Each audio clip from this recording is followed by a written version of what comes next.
Bonjour et bienvenue sur bossthemath.com, ici Corinne Huette. Dans cette vidéo, je vais t'apprendre à simplifier des calculs qui comportent des racines carrées. Alors une racine carrée, c'est comme une fraction, ça doit toujours se simplifier au maximum, de telle sorte que tes calculs soient moins compliqués et je vais te montrer comment faire ça tout de suite. Pour commencer, je vais te rappeler les formules fondamentales à connaître sur les racines carrées. Pour cela, je vais prendre A et B, deux nombres réels positifs. Tout d'abord, la racine de A au carré, sache que c'est égal à A.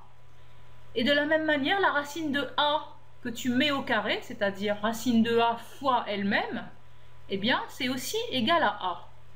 En gros, qu'est-ce que ça dit? Eh bien, ça dit qu'une racine et un carré, eh bien, ça s'annule quand le nombre A est positif. Ça, c'est dû tout simplement à la définition d'une racine carrée. Deuxième point fondamental, quand tu fais la racine carrée d'un produit A fois B, eh bien, en gros, tu peux coupler ton produit en deux racines. Ça va te donner racine de A fois racine de B. De la même manière, si on prend B qui ne vaut pas 0, différent de 0, et qu'on fait la racine de A sur B, eh bien en fait, ta fraction, tu peux la couper en deux racines. Ça va te donner racine de A sur racine de B. Alors, attention en revanche, quand tu as une somme, la racine de A plus B, ce n'est pas égal à la somme des deux racines, à savoir racine de A plus racine de B. Ce n'est pas égal, tu n'as pas le droit de séparer cette grande racine en la somme des deux racines. Ça marche uniquement pour la multiplication et pour la division. Grâce à ces formules fondamentales, tu vas pouvoir simplifier n'importe quel calcul qui comporte des racines carrées. Je te montre ça tout de suite sur un exercice. Voici donc mon exercice. On nous demande de simplifier l'expression suivante que j'ai appelée grand A. Donc tu vois que cette expression grand A comporte 4 racines carrées. Alors je te propose de t'expliquer comment simplifier racine de 48 pour commencer. Et ensuite on simplifiera les 3 autres racines carrées. Alors pour simplifier racine de 48, il va falloir écrire le nombre 48 sous la forme d'un produit. Alors, qu'est-ce qui est égal à 48? Est-ce que tu es d'accord avec moi que 48, c'est égal à 24 fois 2? Oui, d'accord, mais c'est aussi égal à 16 fois 3. Ou encore, c'est égal à 12 fois 4. Et c'est aussi égal à 8 fois 6. Donc on a plusieurs possibilités de produits qui nous donnent 48. Moi, ce que je vais prendre, c'est 16 fois 3. Et je vais t'expliquer pourquoi, tu vas tout de suite le comprendre. Je vais dire que racine de 48, c'est égal à racine de 16 fois 3. Alors, pourquoi j'ai choisi 16 fois 3? Eh bien, tout simplement parce que maintenant que j'ai la racine d'un produit, je vais couper ce produit en deux racines. Je vais faire racine de 16 fois racine de 3. Sauf que racine de 16 est une racine qui est connue puisque 16, je te rappelle que c'est 4 fois 4, c'est 4 au carré. Et la racine de 4 au carré, on l'a rappelé précédemment, ça fait 4. Donc tu te retrouves avec racine de 48 qui est égale à 4 racines de 3. Et on ne peut plus simplifier racine de 3, donc on a simplifié racine de 48, voilà, au maximum.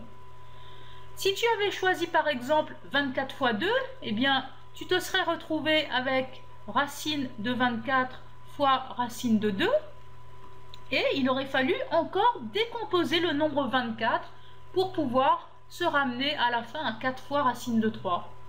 C'est pour cela que j'ai pris 16 fois 3, parce que je savais d'avance que racine de 16, ça me donnerait quelque chose de sympa, ça me donnerait 4. Si tu as compris ce principe, je te laisse voir comment simplifier racine de 20. Alors on y va pour racine de 20. Donc, comme je l'ai dit précédemment, on va décomposer le nombre 20 sous forme d'un produit. Alors, qu'est-ce qui fait 20? Alors, on a plusieurs possibilités encore. On a 2 fois 10. Ou bien on a 4 fois 5. Alors, qu'est-ce que tu vas préférer choisir entre 2 fois 10 et 4 fois 5? Moi, je préfère choisir 4 fois 5, donc je vais dire que racine de 20, c'est égal à racine de 4 fois 5. Maintenant que j'ai la racine d'un produit, je sépare en deux racines, ça me fait racine de 4 fois racine de 5. Et pourquoi c'est sympa? Eh bien tout simplement parce que le nombre 4, c'est 2 au carré. Ce qui fait que la racine de 2 au carré, comme j'ai un carré à l'intérieur de la racine, il va me rester 2, racine de 5. Et je ne peux pas simplifier plus racine de 5. Donc voilà comment simplifier au maximum racine carrée de 20.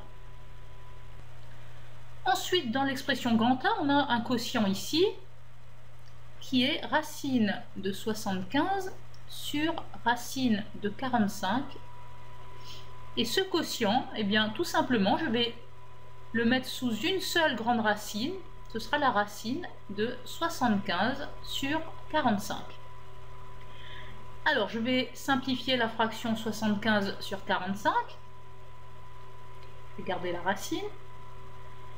Alors, déjà, est-ce que tu es d'accord que 45, c'est 9 fois 5, on a une seule possibilité. 75, eh bien, 75, je sais que c'est 15 fois 5, ou encore 25 fois 3. Alors, je vais privilégier plutôt 15 fois 5, tout simplement pour pouvoir simplifier 5 ici dans ma fraction. Et donc, je me retrouve avec racine de 15 sur 9.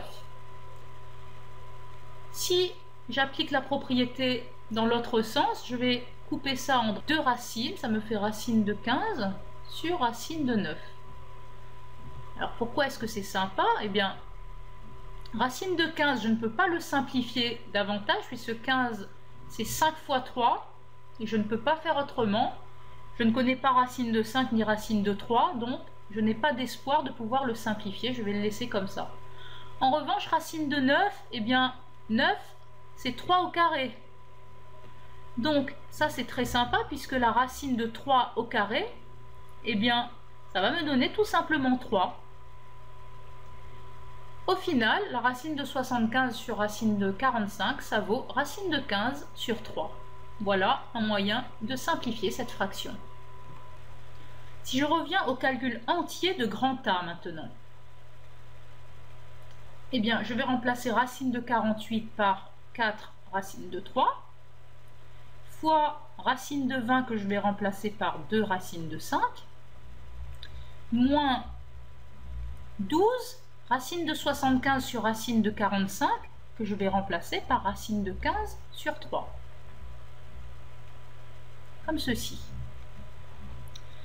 Alors, au niveau de la multiplication, eh bien, ici j'ai 4 fois racine de 3 fois 2 fois racine de 5. Donc dans une multiplication, tu dois savoir qu'on peut changer l'ordre des termes. Donc je vais pouvoir écrire que c'est 4 fois 2 fois racine de 3 fois racine de 5. Est-ce que tu es d'accord? Moins, alors dans cette fraction, je vais essayer de la simplifier. Eh bien, par exemple, le nombre 12, je peux le décomposer et dire que c'est 3 fois 4. J'ai toujours racine de 15, ceci sur 3. Je continue mon calcul. Alors dans cette multiplication, 4 fois 2, ça fait 8, fois racine de 3 fois racine de 5. Eh bien, ce que je peux faire, c'est mettre ça sous la forme d'une seule racine et rassembler le produit 3 fois 5. Moins, alors dans cette fraction, je peux simplifier le nombre 3 et il me restera 4 racine de 15. Au final, grand A est égal à 8 fois racine de 3 fois 5 qui fait 15, moins 4 fois racine de 15. Alors, enfin, comment je finis ce calcul? Eh bien, j'ai 8 racines de 15 moins 4 racines de 15.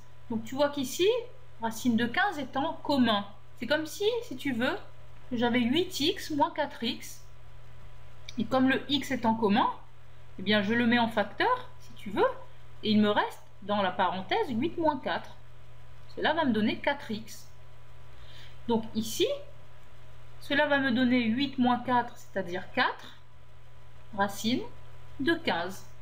Donc voilà le résultat final de mon expression grand A quand on la simplifie au maximum. Tu peux constater que 4 racines de 15, c'est vraiment beaucoup plus simple, beaucoup moins compliqué que l'expression de grand A que l'on avait au départ. Donc, retiens bien comment est-ce que j'ai fait pour arriver à simplifier cette expression grand A. Ça consiste vraiment à simplifier les grosses racines carrées qui entrent en jeu et ensuite à faire les opérations qui sont dans grand A de manière normale avec les propriétés que je t'ai rappelées. Alors évidemment, il y a plusieurs manières d'arriver à ce résultat. Donc si tu as fait autrement, ce n'est pas grave, mais les méthodes, les propriétés que l'on utilise sont vraiment toujours celles que je t'ai montrées dans cette vidéo. On est donc arrivé à la fin de cette vidéo sur les racines carrées. Désormais, j'espère que tu sauras simplifier des expressions qui comportent des racines carrées. Et je t'invite vraiment à télécharger la feuille d'exercice qui est juste en dessous de la vidéo pour t'entraîner et à vérifier tes résultats grâce à son corrigé. Je te remercie d'avoir suivi cette vidéo sur bosstemmath.com et je te dis à très bientôt. Au revoir.